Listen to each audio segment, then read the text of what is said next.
Herdeiro, você mima. Sucessor, você treina. O problema que acontece é que a maior parte dos pais, eles querem ou proteger demais o filho, ou eles acham que o filho não merece, porque, o filho já vai herdar isso aqui, ele não merece. Ou eles apenas não ouvem porque, sempre foi assim, eu sempre fiz assim, sempre deu certo, por que eu vou ter que ouvir essa pessoa que eu criei, que eu ensinei? Mas no caso do meu pai sempre deixou a gente criar, sempre deixou a gente inovar, sempre ouviu a gente. E quando tinha alguma preocupação, algum risco, falou, olha, eu acho que não vai dar certo, que está indo por um caminho que eu não acredito, mas tudo bem, pode testar, pode tentar. Ele sempre ajudava a gente a validar as ideias pra gente tentar. Às vezes dava certo, às vezes dava errado.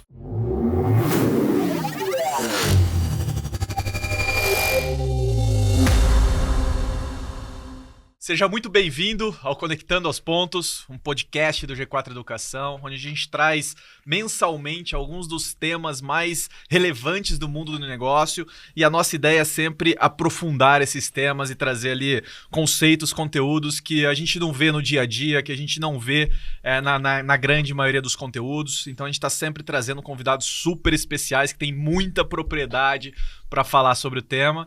E hoje estou aqui com meu grande amigo Johnny Martins.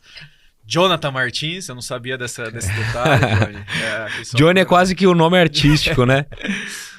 Ele é vice-presidente do Serac hoje, empresa aí fundada pelo seu pai, né, em 1996, então são algumas décadas aí já de história. E Johnny, a gente primeiro seja muito bem-vindo aqui. Obrigado. Queria te agradecer aí pela nossa grande parceria de alguns anos já, Sempre. como G4, membro do G4 Club, aluno de algumas imersões, Sim. não sei quantas já. Já várias.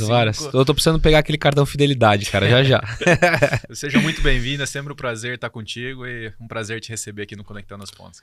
Cara, muito obrigado pelo convite. Para mim é um prazer estar aqui, e quando a gente fala sobre esse tema, né, vamos entrar num tema que é tão relevante para o Conectando os Pontos, que é a empresa familiar.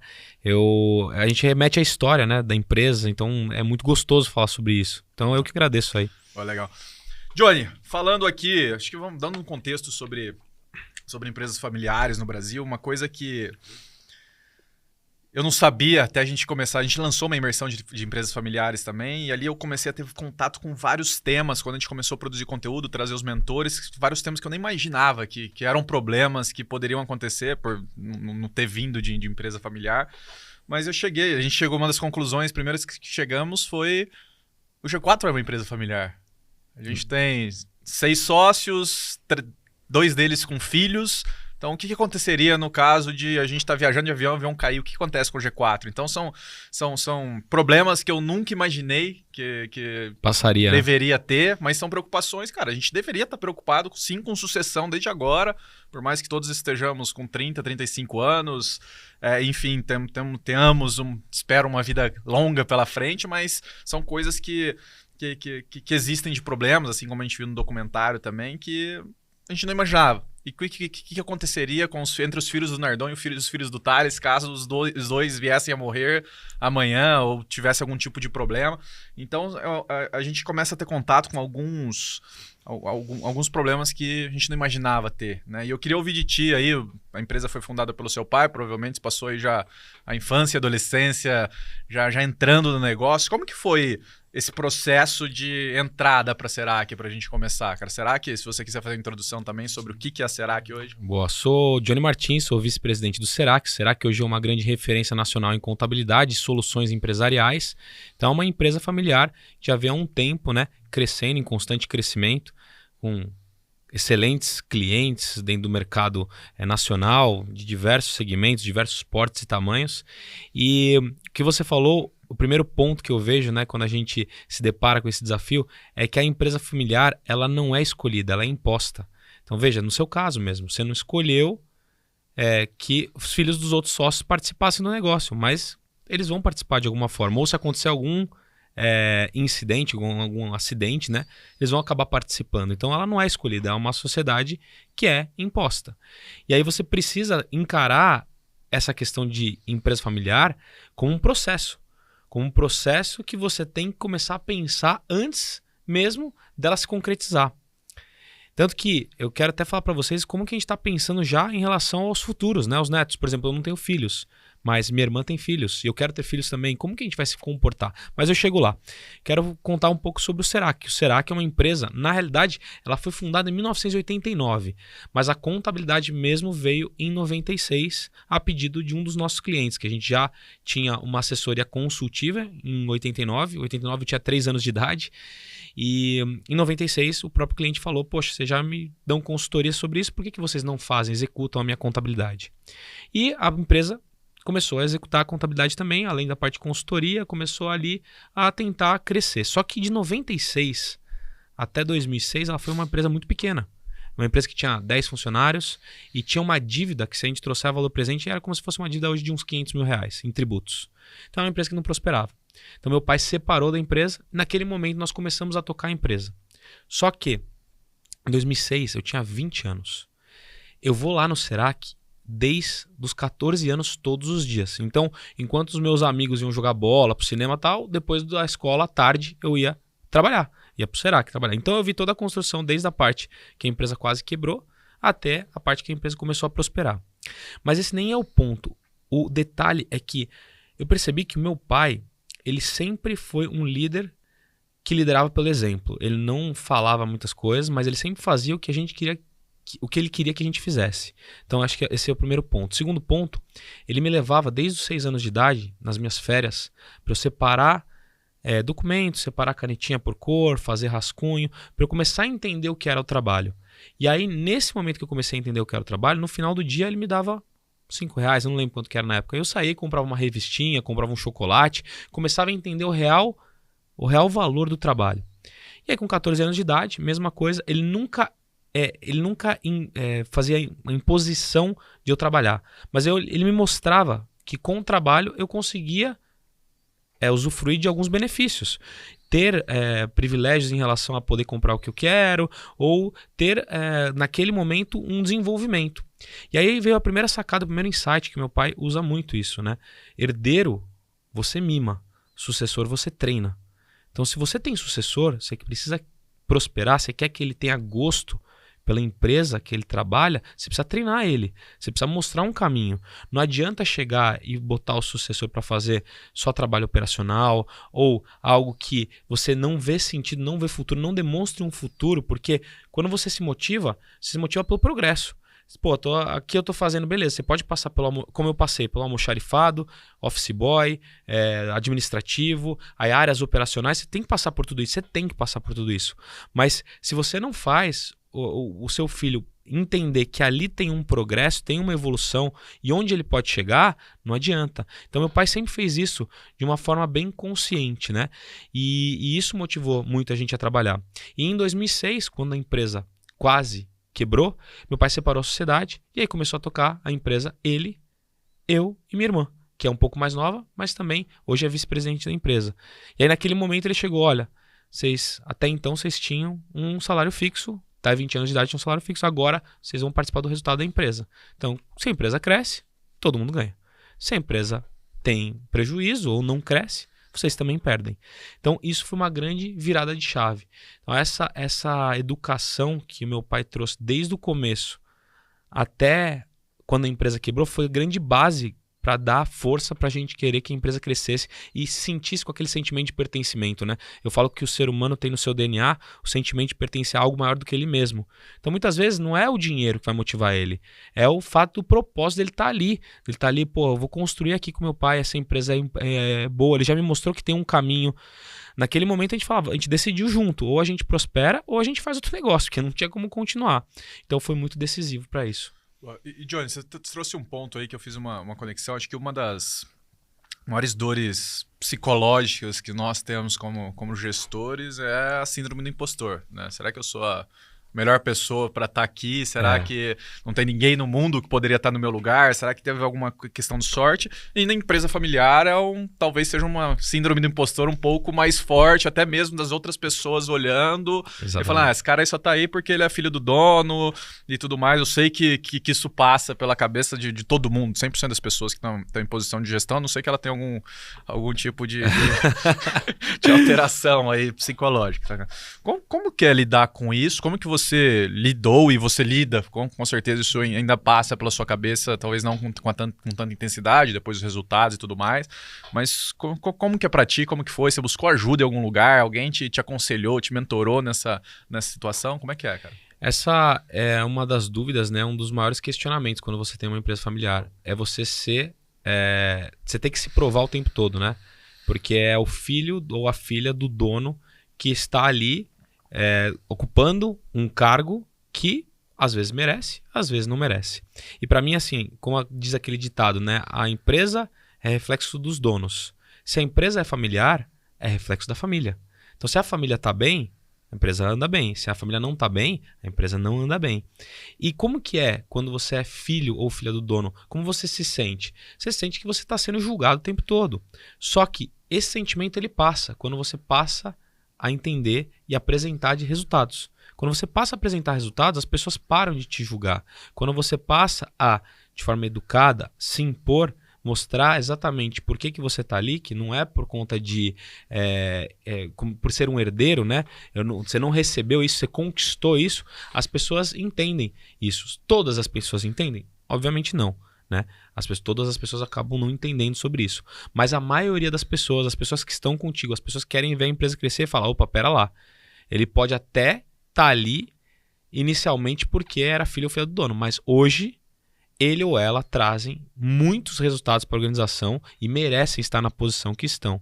Então eu sempre quis tomar o meu lugar, né? Eu lembro até hoje quando nós estávamos numa palestra para vários clientes e eu lembro que eu tinha acabado de virar diretor com 20 e poucos anos, né? Que a empresa foi crescendo. Meu pai, eu me formei em Direito primeiro, depois Contabilidade, então eu tinha acabado de me formar, tinha tirado a OAB e tal, aí eu virei diretor. Pô, legal. Aí eu lembro da primeira palestra, todo mundo esperava que o funcionário mais antigo falasse. Eu falei, pô, peraí, não tem que ser o funcionário mais antigo. Eu sou o diretor. Não importa a minha idade, não importa o que vão achar de mim. Eu vou lá, eu vou falar, eu vou enfrentar. Então eu sempre procurei me sentir confortável no desconforto, me desafiar o tempo todo. Porque a gente é provado o tempo todo. E a gente só prova que a gente tá ali porque merece com resultado. E, Johnny, você trouxe ali, antes da gente entrar um pouco mais no conteúdo em si do podcast, você trouxe ali que vocês já estão pensando aí na próxima geração de um filho que você ainda nem tem, sim, certo? Não sei que eu esteja errado ou desatualizado. Sim, não tenho. Só um plano. Como que é isso, cara? Vocês tiveram alguém para chegar e falar, ó, vocês precisam olhar para isso, olha o problema que isso pode dar, porque geralmente passar da primeira para a segunda já é difícil, mas da segunda para a terceira costuma ser mais ainda, né? Tem até eu esqueci dos números agora, mas a quantidade de brigas que acontecem entre a segunda e a terceira, na sucessão da segunda para a terceira, cerca de muito alto. 16 vezes maior do que a quantidade de brigas que acontecem na primeira para a segunda, até porque a família vai meio que distanciando, né? Você tem 3 irmãos que são muito próximos, aí cada um tem mais 2 filhos, são 6 netos que talvez já não são tão próximos, têm backgrounds diferentes e tudo mais. De onde que veio esse start de, opa, a gente precisa estar preparando para os próximos 20, 30, 40 anos? Eu sou muito fã do meu pai, eu acho que quando você tem uma ligação com a família, isso ajuda bastante, né? Mas quem deu esse start, quem foi a pessoa que pensou nisso, foi ele mesmo. Fala, olha, a empresa está crescendo, a gente está prosperando, o negócio está bom, só que ele pode ter algum desafio de pessoas que não viram isso que está acontecendo. Ou seja, vocês viram a gente sair de um faturamento de menos de 100 mil reais para um faturamento multimilionário. Então vocês viram a gente crescer de menos de 10 pessoas para quase 300 funcionários. Então vocês viram isso acontecer. Então a gente precisa preparar a próxima geração. Então não só levar a próxima geração, como eu falei, herdeiro você mima, sucessor você treina, ou como a Dib mesmo fala, não existe sucesso sem sucessores. A gente quer construir não uma empresa familiar, mas uma família de empreendedores ali. E para construir isso, não adianta só trazer a nova geração para trabalhar e para ver o que a gente está construindo, mas também fazer um acordo entre a família de alinhamento do que pode e o que não pode ser feito. E é isso que a gente já está desenhando para essa próxima geração. Porque entre nós, a gente teve um alinhamento com a expectativa operacional, tática, estratégica de cada um, que cada um tem que fazer, né, dentro da organização, mas a próxima geração não tem esse alinhamento. Então a próxima geração, assim como nós, assim como meu pai deixou a gente criar e ser o que a gente quisesse ser.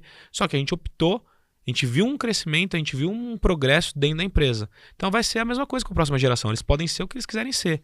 Mas, e se eles não...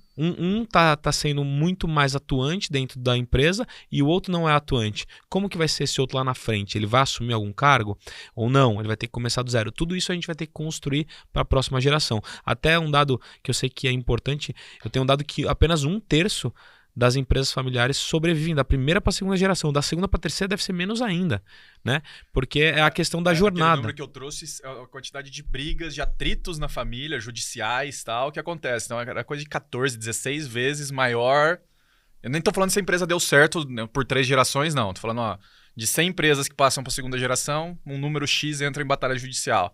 E esse número é 14 vezes maior de outras 100 empresas que passam para a terceira. Então, cara, eu felizmente nunca tive tão próximo assim de famílias brigando por controle de empresa, mas assim, as histórias que eu escuto, as histórias que chegam até mim de alguma maneira são assustadoras, assim, cara. Realmente uma empresa gigante, um patrimônio gigante, vira uma briga de advogado, de não sei o quê, imposto para cá, imposto para lá, e passa para lá, espólio e tudo mais, que acaba com a tudo, empresa. Acaba com a empresa e com a vida de todo mundo. Ninguém tem mais ali.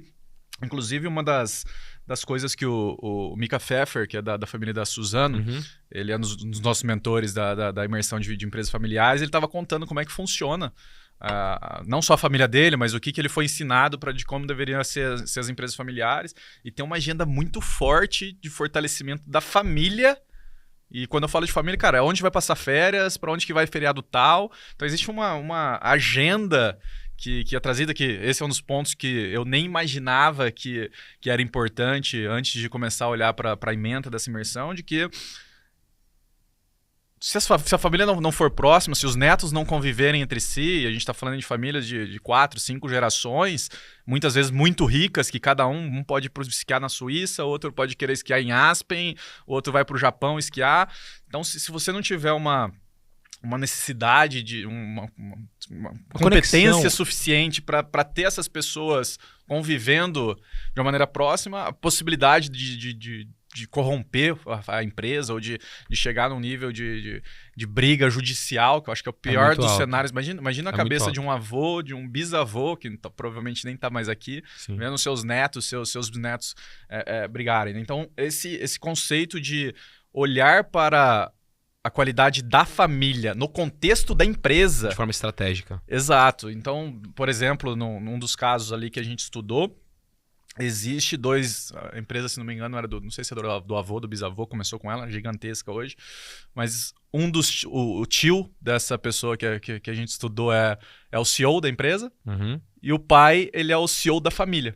Então, existe um budget definido para quanto que vai gastar com educação dos netos nesse determinado ano, onde que vai ser as férias da família em julho, onde que vão passar o Natal. Então existe todo um planejamento para garantir que, óbvio que nunca vai garantir que não existam atritos, mas que a família continue pelo menos próxima, por mais que não seja a mais unida do mundo, e isso não afete a empresa, não afete a continuidade da empresa, porque eles realmente estão pensando em 6, 7 gerações, né? Acho que o caso a gente tem no Brasil, não nem tanto no Brasil, mas a C&A é 1800 e alguma coisa, esqueci agora a data, mas é uma empresa que começou há 4, 5 gerações e sei que eles têm uma puta preocupação. Então é interessante saber que vocês se preocupam disso desde agora. É muito interessante esse ponto que você tocou de olhar para empresa familiar, para essa família de empreendedores de forma estratégica, ou seja, a conexão de forma estratégica.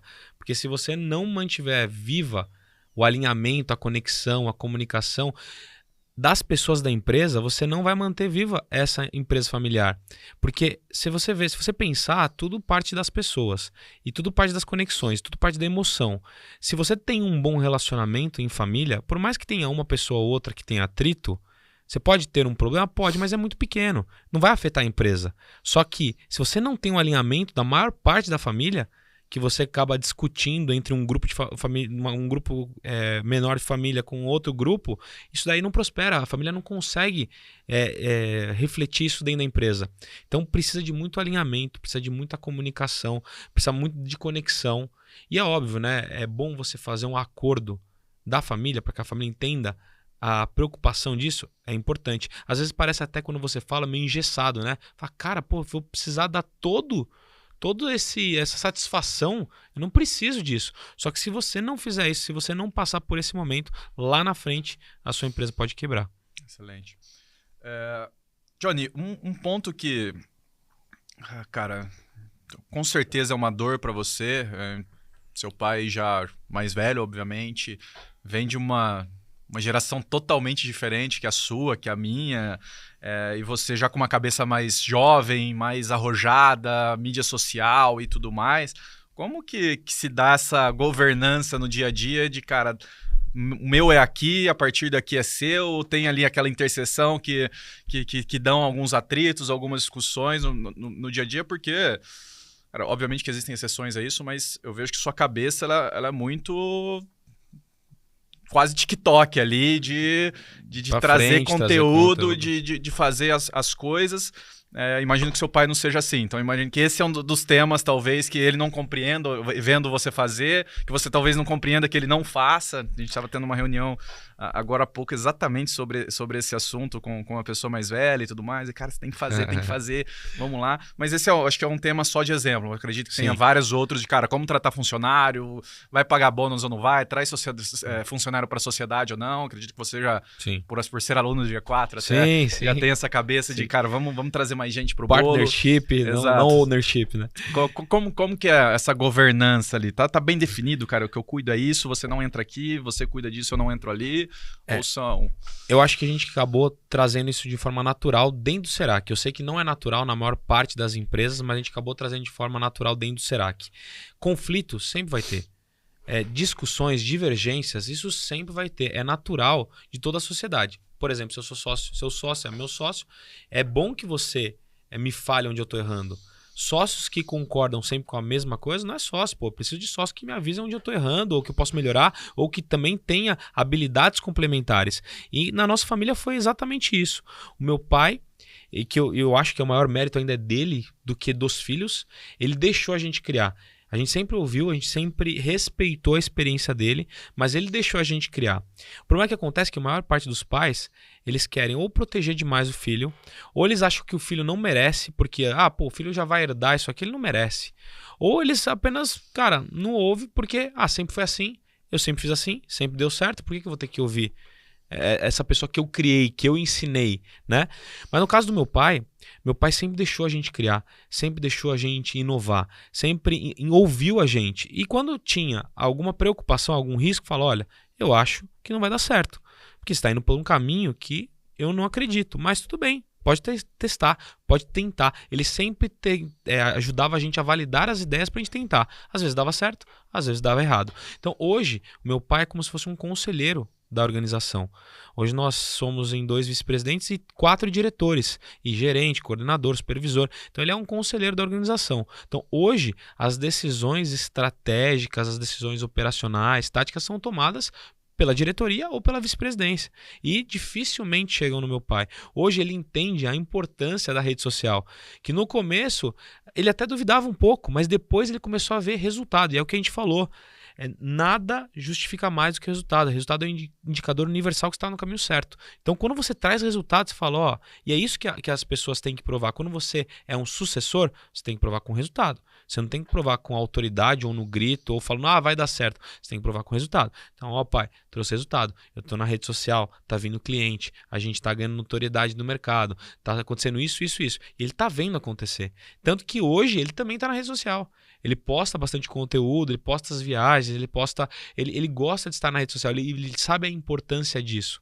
Então, pra gente é muito gostoso ver ele participando de tudo isso.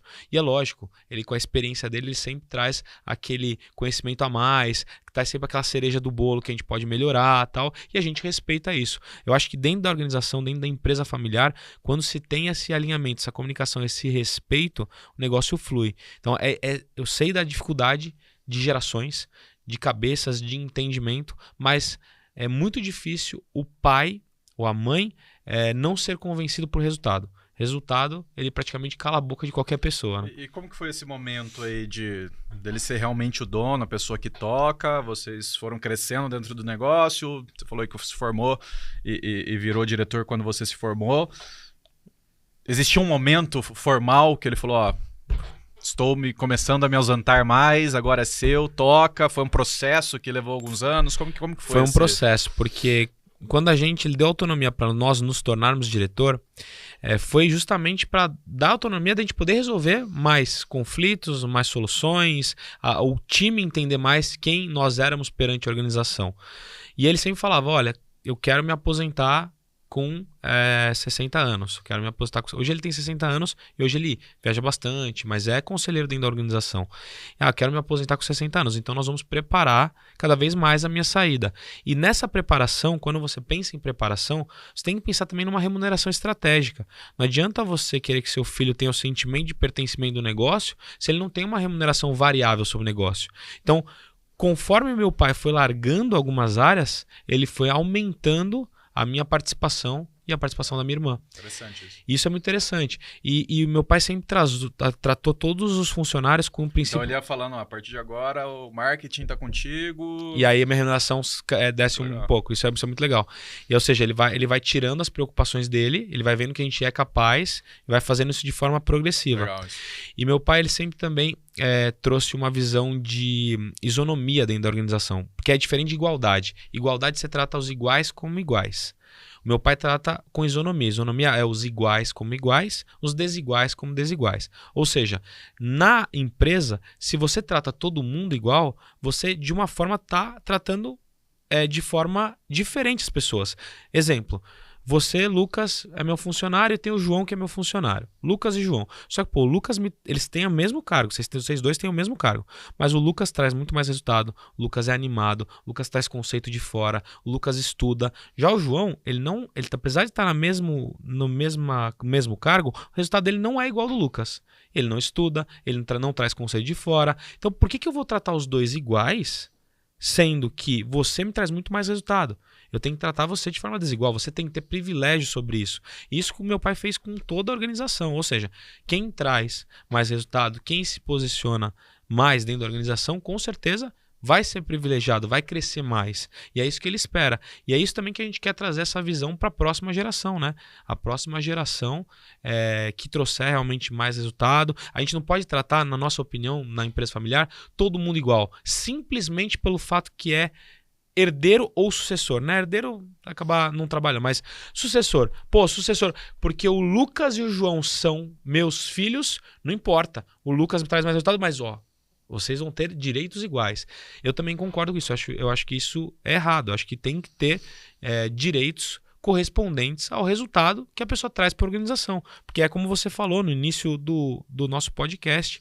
Cara, se você é sucessor, você precisa apresentar resultado. Se você quer pensar assim, poxa, será que eu mereço essa cadeira? Será que realmente não tem ninguém que faz melhor do que eu? Cara, você precisa trazer resultado. Se você não traz resultado, não adianta você estar ali. Você tem que ir para uma outra área, para uma outra empresa. Mas quando você traz resultado e traz resultado diferente, você tem que ser recompensado por isso. Johnny, acho que um outro tema que é super recorrente, diria que 100% das empresas familiares é a tentativa ou não tentativa de como dividir os assuntos, né? Com certeza você já teve momentos ali de discordância, de atrito até mais forte com seu pai dentro da empresa, e aí tem um churrasco no final de semana, até mesmo com a sua irmã. Como vocês conseguem separar isso? Vocês têm uma tentativa ali de não gerar esses atritos? Porque eu sinceramente, sempre penso que não tem separação entre PF e PJ, ou vocês estão juntos nos dois, ou eu acho que é quase impossível a gente separar. Como que é isso aí para vocês lá dentro da Serac? Eu acho bem interessante essa pergunta, porque eu vejo ela com duas óticas, né? A primeira, do conflito. O conflito é inevitável, a gente tem conflito, a gente discorda muitas vezes, mas a gente procura não levar para parte pessoal. Acontece, às vezes, de levar para parte pessoal, você ficar chateado com alguma coisa que aconteceu, acontece. E vai, por exemplo, no final de semana, almoçar ou jantar e acaba levando para a parte pessoal e fica chateado. Mas isso passa, porque a gente já teve muitos conflitos e a gente respeita muito um ao outro, né? Então isso acaba passando. Só que um ponto que é engraçado que nessa pergunta que eu acho bem interessante é que eu também acredito muito nisso, na não separação. Eu vivo e respiro Serac. E muitas vezes, quando nós três estamos, a gente acaba esquecendo das outras pessoas que estão no convívio familiar. Por exemplo, minha mãe, minha noiva, que não fazem parte do Serac. Então é assunto de trabalho o tempo todo. Então a gente tem que se policiar para não falar de trabalho, porque senão é trabalho o tempo todo. A gente inclusive procura, para fortalecer o nosso laço de sociedade, a gente pelo menos faz uma viagem por ano, só nós três. Sem cônjuge, sem a minha mãe, sem o marido da minha irmã, a minha noiva, sem eles. Porque aí a gente consegue conversar de trabalho, a gente consegue alinhar ideias, a gente consegue passar um tempo de qualidade com o nosso pai, e a gente acha isso muito importante. Inclusive vamos viajar agora em julho, juntos, os três, vamos para o Canadá, para poder realmente ter um tempo de qualidade, conversar sobre a empresa, ter um tempo para nós três. Boa. Johnny, pensando aí, toda empresa tem os seus valores, toda família tem os seus valores também. Existe algum momento quando você olha aí para o que vocês construíram até aqui, vocês falam, cara, isso aqui é uma junção perfeita dos valores que a gente tem como família e dos valores que a gente tem como empresa? Com certeza, isso foi uma grande virada de chave, inclusive no Serac. Porque o que eu não contei é que 2006, o que aconteceu de 2006 até 2016, né? A grande virada de chave do Serac foi a cultura. Quando em 2006 a gente quase quebrou, a gente pensava muito em resultado e a gente não conseguia ter resultado. A gente pensava muito em tudo objetivo sem entender de pessoas. E aí a gente foi mapear as principais empresas, o que elas faziam para ter o sucesso que elas têm. Como Disney, Apple, Google, Facebook, hoje, próprio G4. Cultura muito forte. E quando a gente chegou nessa parte de cultura, a gente achou que era muito subjetivo, né? Foi falar pro meu pai, falou, poxa, subjetivo. Mas aí a gente entendeu, mapeando essas empresas, e começamos a implantar a cultura dentro do Serac. E a cultura não é aquela prova de 100 metros rasos, né? É uma maratona, você precisa todo dia ali estar trabalhando com a liderança sempre top-down, e não foi diferente conosco. Então nós estabelecemos o que era importante para a organização.